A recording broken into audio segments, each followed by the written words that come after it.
Il y a quelques années en arrière, ma femme et moi avons décidé de partir en vacances et d'amener notre chien avec nous.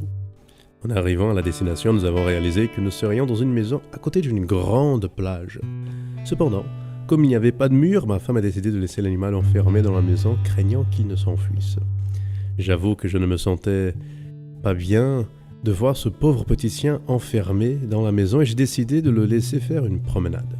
Alors, j'ai enlevé sa laisse et je l'ai vu courir joyeusement autour de la maison. Mais en quelques secondes d'inattention, le chien s'est enfui. Il s'est enfui de la maison et je n'ai pas pu le trouver. C'était un désespoir. Ma femme était triste et j'étais extrêmement inquiet. Seulement le lendemain, quelqu'un l'a amené et a dit qu'il a trouvé le chien en train de courir sur la plage à quelques mètres de la maison. Tu sais, quand j'ai vécu cette expérience, j'ai réalisé que la liberté est dangereuse quand on ne sait pas l'utiliser.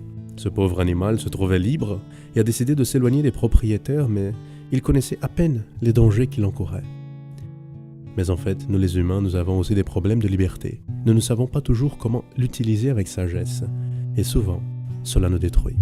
Dans la première lettre que Paul a écrite à l'Église corinthienne, au chapitre 6, verset 12, il écrit un conseil intéressant sur l'usage de notre liberté. Voyons. Tout m'est permis, mais tout n'est pas utile. Tout m'est permis, mais je ne me laisserai asservir par quoi que ce soit. Tu vois le conseil de Paul ? Nous sommes libres de faire ce que nous voulons dans notre vie. Mais la liberté avec la sagesse, c'est savoir dire non à ce qui ne me fait pas de bien. Quand nous disons oui à tout, nous perdons notre liberté parce que nous devenons esclaves de ceux qui nous dominent. Libre est celui qui dit « si je veux, je peux utiliser des drogues, mais j'ai la liberté de dire non ». Quelque chose qu'un toxicomane ne peut pas dire quand il est asservi.